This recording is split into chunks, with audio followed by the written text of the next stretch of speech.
Hello, everybody. Welcome back. We are back again with the Astrology Forecast.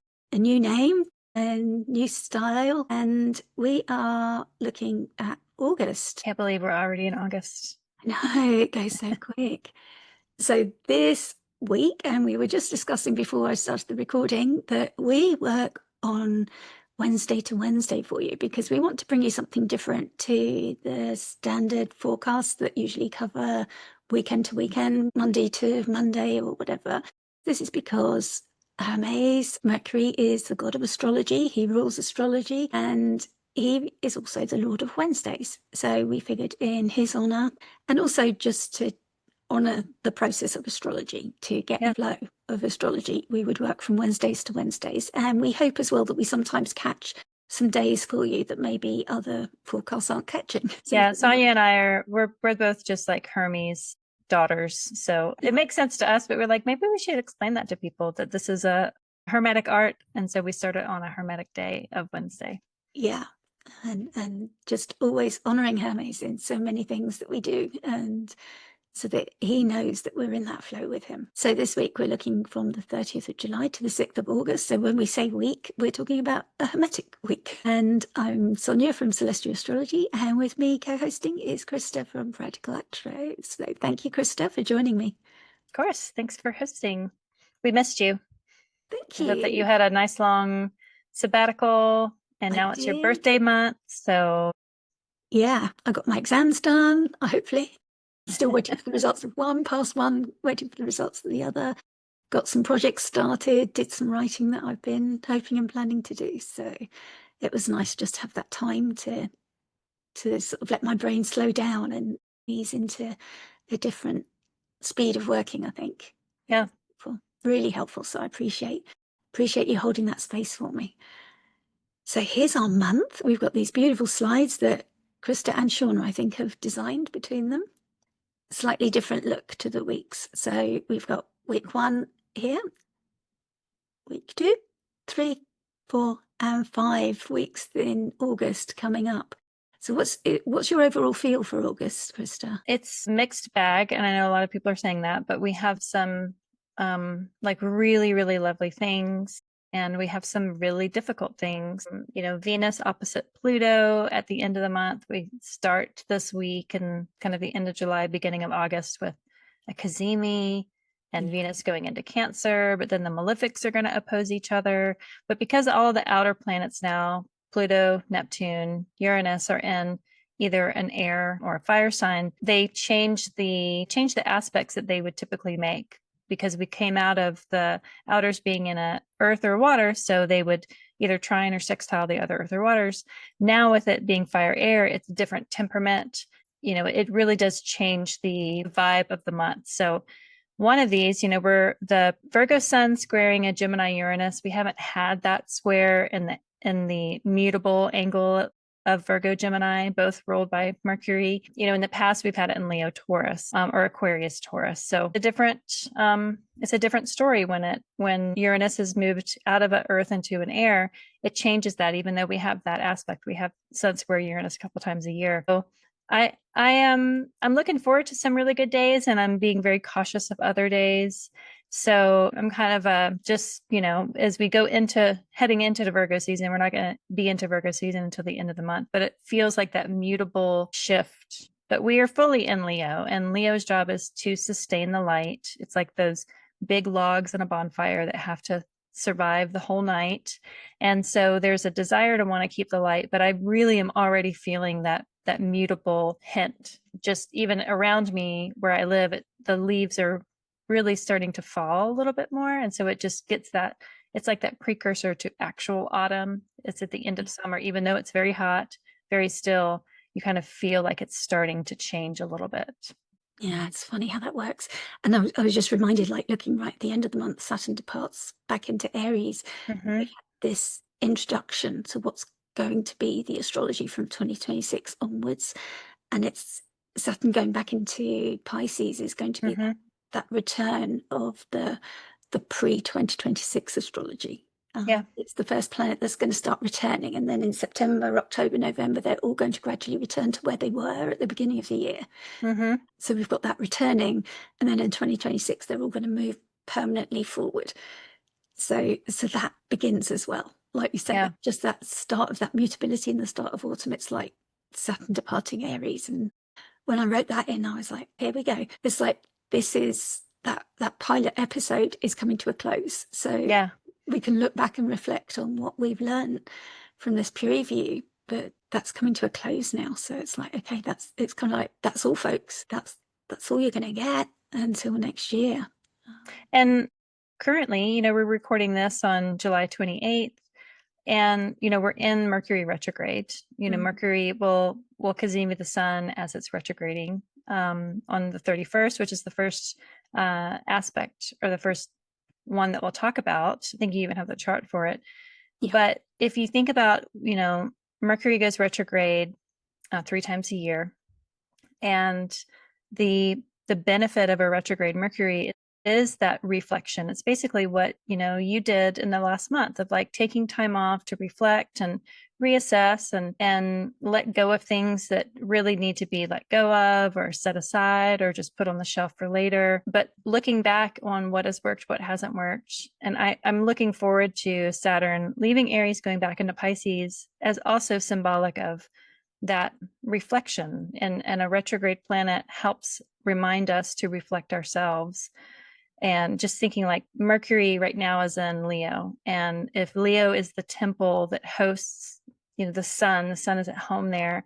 Mercury is a visitor, but Mercury is retrograde, so maybe Mercury is like taking a personal sabbatical as a writer's retreat in the temple of the sun, and he's visiting there, but he's taking his time and he's not busying himself with the usual mercurial things. He's thinking more, he's being more reflective, maybe he's dreaming more, and we should all mimic that. I think that the as above so below means that we embody the planets, and while Mercury is retrograde, I think doing that reflective writing or reflective contemplation, it is helpful to kind of mimic what the planets themselves are doing.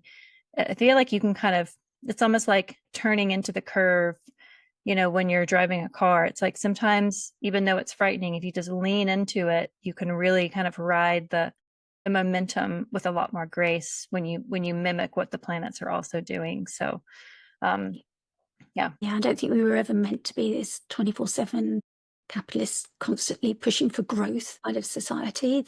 That the planets have this retrograde built in, that it's kind of telling us, okay, slow down now, relax, refresh. It's kind of like that time off almost built into that our bodies are being told by these planets that it is time. It's only really the sun that doesn't do this. The moon is going to go dark on us and tell us, go inwards. They all tell us it's time. So yeah, we should really listen to that. And yet society and our phones are constantly pinging on us and telling us, no, push forward. We should be creating or being productive all the time. And really, our bodies weren't made for that. No, you can only have flow when you also ebb. I think that if you have a Mercury ruled moon, if you have a Gemini moon or Virgo moon, whenever Mercury goes retrograde, it is really vital to be careful of not overextending yourself, because that retrograde Mercury, it rules the moon and your nativity, and you can really feel that in an embodied way. Spinning out for a Mercury ruled moon during a Mercury retrograde is common. And so anything to kind of reel in, put your phone on do not disturb for the whole 20 days that it's retrograde, and just pick it up every once in a while. I know it's probably pretty hard for a Mercury moon to do, but that would be my suggestion, is just anything that soothes the frayed edges during a retrograde, and take that time to soften, turn down the volume, soften things so that you can kind of enjoy the quiet, or just the lower volume, even if it's not totally quiet. Yeah, wouldn't it be wonderful if we could normalize that kind of behavior, that was okay and people wouldn't panic that they can't get through to you? Yeah.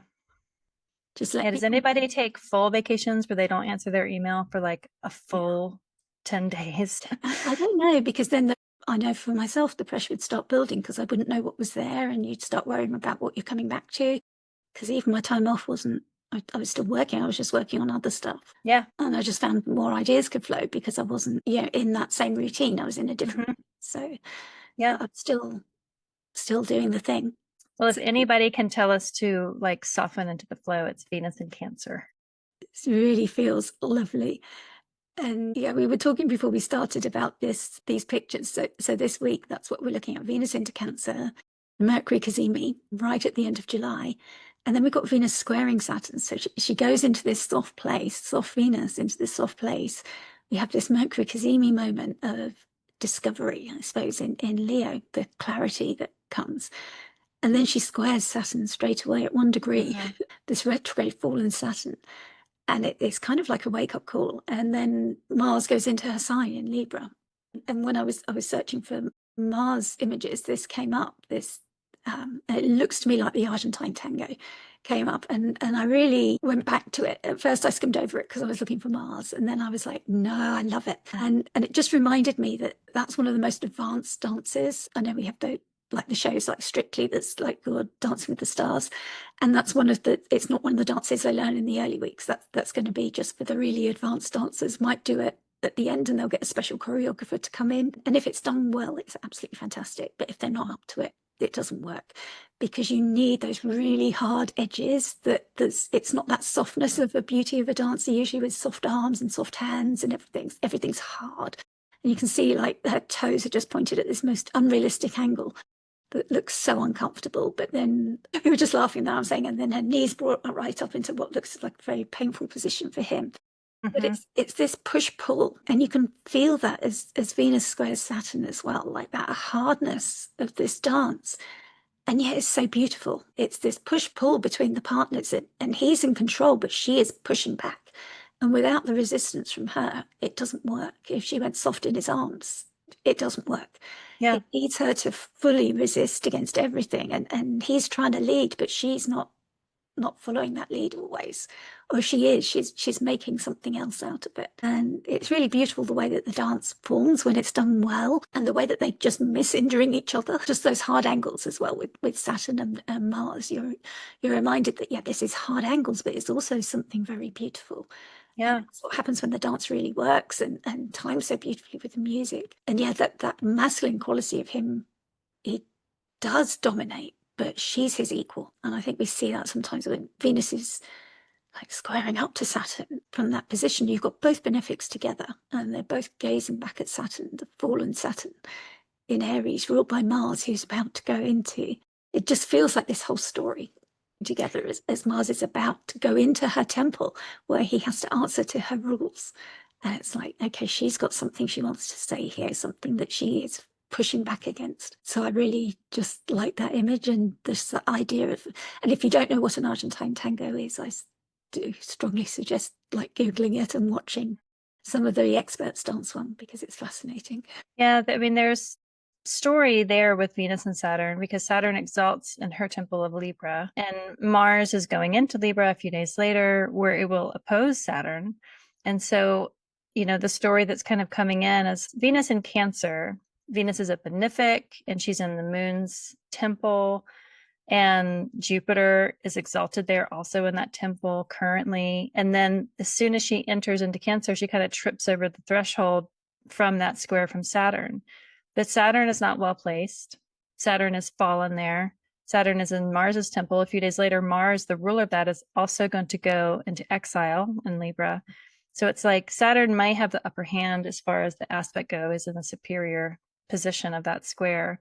But Venus is like this soft mediator of like, you may have the upper hand, but I have so much else that I can kind of at my disposal. I have Jupiter with me, and my own temple is your ruler, so it's like there's this triangulation, or this difficult love affair. There's something about it, especially with Mars and Saturn opposing, I think next week after this. It's not as hard or as like fundamentally difficult as a Venus Saturn square. With dance, I think dance is a great example of it, because dance takes so much discipline. It's not just, noodle arms hippie dance. It's like taking its diligence and care and connecting with the music, and especially connecting with a partner in a dance like tango. And there's so much grace in it. and the grace comes from that discipline. So I like the tension with Venus and Saturn, but it does feel like that it's both malefics in this story. And so in my family history, at some point, there were two brothers in my family that fought over a woman, and it split the family up, and half of the family left. This has been like the 1800s. They left where they were living and migrated west. And the other family stayed, the brother that won the woman. I come from the family that lost the girl. That's my side of the family. But that's what it reminds me of, is like maybe two of the malefics kind of fighting over the pleasure of being with Venus. Like what is the story that's going on here? But not to skip over Venus in Cancer with that Mercury Cazimi on the 31st. So just because I have a Venus in Cancer, my Venus is 0 degrees in 2 minutes. And my Venus in Cancer twin is Peter from AstroSeek. And I don't know anybody else that has that exact very particular moment. So when I say happy Venus in Cancer birthday to Peter, Venus going into Cancer, it gets out of Gemini. Venus is the benefic of the night sect, and the moon is the luminary of the night sect. And so I really do like Venus in Cancer just for being kind of sect buddies, having some dignity there with being a receptive or feminine sign, a nocturnal sign. There's just a sweetness of let's see where the moon is. Moon's over there in Libra in Venus's temple. So pretty much immediately she hits that square with Saturn. But then what's the time difference between her ingress and then the Mercury Cazimi? I'll look up here. So when Venus leaves Gemini, goes into Cancer, while the Cazimi is happening, if there's going to be some relationship between the Leo and Gemini houses just in your own nativity, because they're two really beautiful things happening. Venus ingress into a new sign just changes the dynamic of that house and the aspects that she makes. But the fact that the Cazimi is also happening just feels related, and just always being a Cazimi fan. And the sun is at home in Leo, so even more so, like what sort of mercurial secrets are going to be told with this Cazimi? Because the next time they get together is going to be next month, and it's going to be in Virgo at 20 degrees. So this is the only Leo Cazimi that we have with the sun in Leo. Is that right? Let me just make sure. Yeah, because it was Gemini before. So enjoy it. Yeah, it's nice. Yeah, because with the moon in Libra there, that makes it a mutual reception with Venus in the moon sign, moon in Venus's sign. So that's a really nice relationship they've got there. Like that square the moon can see as well, which is really helpful. And also like these two signs, as you were saying as well, Cancer and Leo being the first two signs in the Thema Mundi. Any students of astrology would know that the moon rules the first sign and then the sun rules the second. But some people say that there's like a mutual reception between the two of those as well, because they're the two luminaries. Yeah. So they don't rule other signs. So there's some thoughts that maybe there is some sort of exchange between the two of them as well. Which is kind of nice, kind of linking those houses as well. Like you say, that there may be some connection going on there. Yeah, so what this is going to hit with the Cazimi happening in a fixed sign, this will be particular for fixed risings. So Taurus, Leo, Scorpio, Aquarius. But then the cardinal risings, you have Venus moving into cardinal water of Cancer. So Aries, Cancer, Libra, Capricorn are going to be the ones kind of feeling that ingress in the loud angles in your natal chart. But then also, if you have a early degree cardinal placement, even if you aren't a cardinal rising, you might feel this ingress. Or if you have a middle degree fixed placement, you might feel the Cazimi. Any aspects like that, they can be a little subtle. But if they're in an angular house, usually they're fairly loud. The angles are the ones that speak very loudly. Certainly. Like if you had an Aries moon that was suffering under Saturn right now, for example. Some random incidents. Yes, yeah, just for example. But it's nice to see Venus entering her own decan as well there, although she hasn't got specific dignity in Cancer, like you say. It's more that she's with her sect leader as the moon, but she has that dignity of her own decan. And then, yeah, we've got both benefics together, which is just a beautiful, beautiful signature, especially when one is exalted, which is going to be helpful as well when Saturn returns to Pisces. And we'll talk about that when it happens, but it's going to be ruled by both benefics together. Yeah, the tarot card for Cancer 1, the first 10 degrees of Cancer, is called the Lord of Love. It's two people facing each other with like a winged lion head above them, like cheersing. So it's like the cardinal cardinal water, any cardinal sign initiates or starts kind of the turning of that sign and the season. So, I love, Susan Chang calls it the Lord of Love in her 36 Secrets book. And so forever will be called the Lord of Love as far as I'm concerned. Venus in those first 10 degrees is just really so absolutely lovely. No bias at all from this Venus and Cancer girl.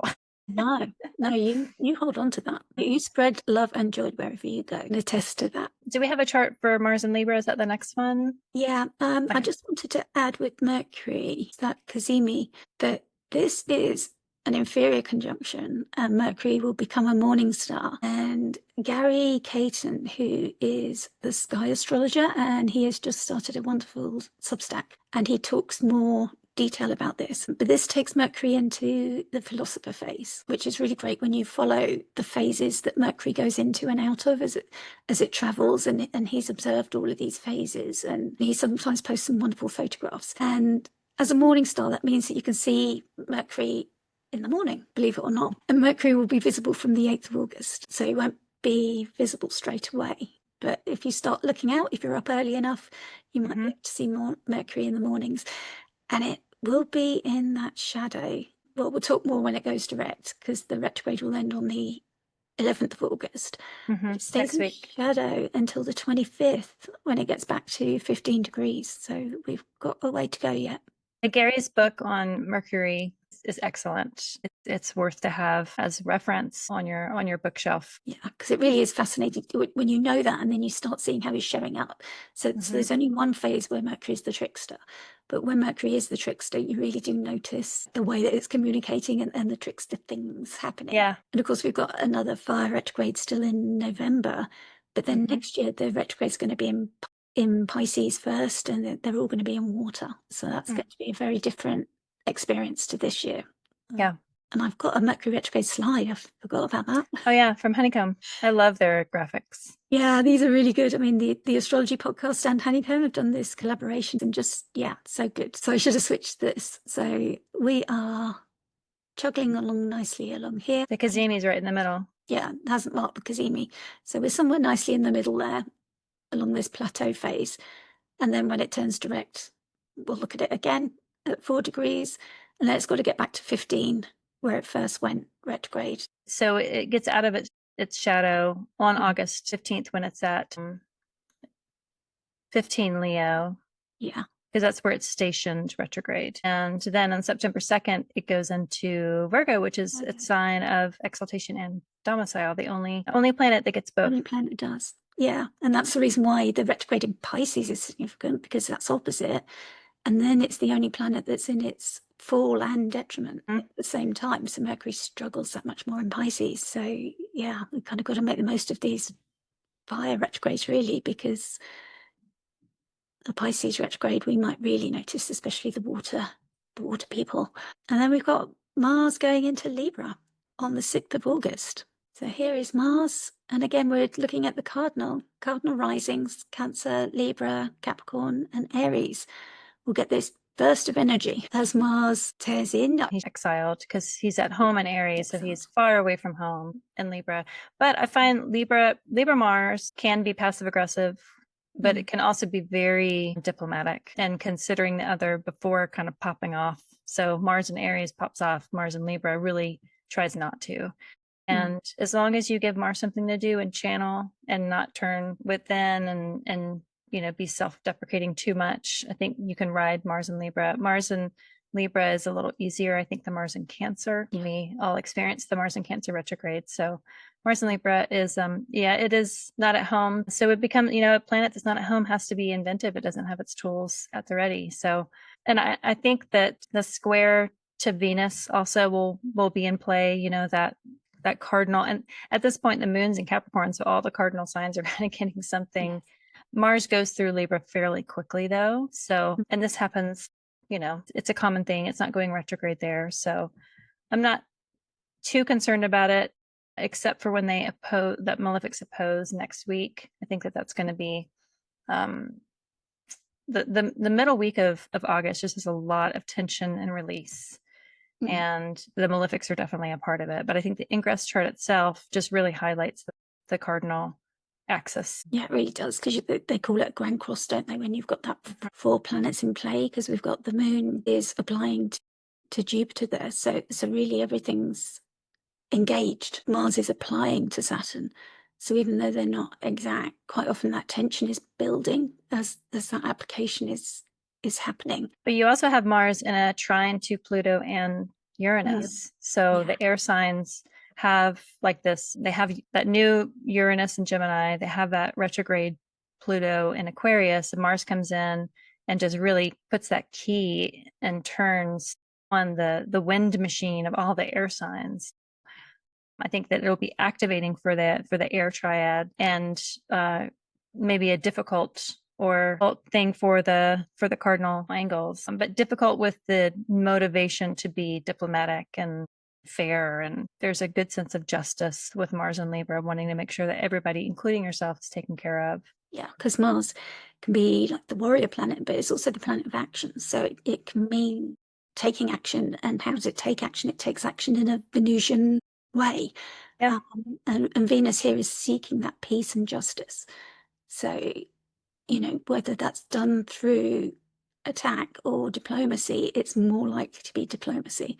Yeah. And strategy and negotiating. We like to hope that's what we would aim. But yeah, that trigger, that's what you often see, isn't it, with these outers and everything, that they need that greater trigger. And again, this is a preview or a pilot episode really for the 2026. But I think S.J. Anderson, I was listening to him earlier today, was talking about it as well, about how this Mars opposition and the fact, like you say, turning the key to the fact that these outer planets are also connected, but then they're connected and nothing happens for a while, and then suddenly a planet comes along and activates everything, and everything comes up. So I think Mars in Libra can be that key that's going to unlock some of these significations of these connections between these outer planets. This sextile to Neptune that both Pluto and Uranus have going on, the trine, and this opposition, and the Saturn-Neptune connection as well.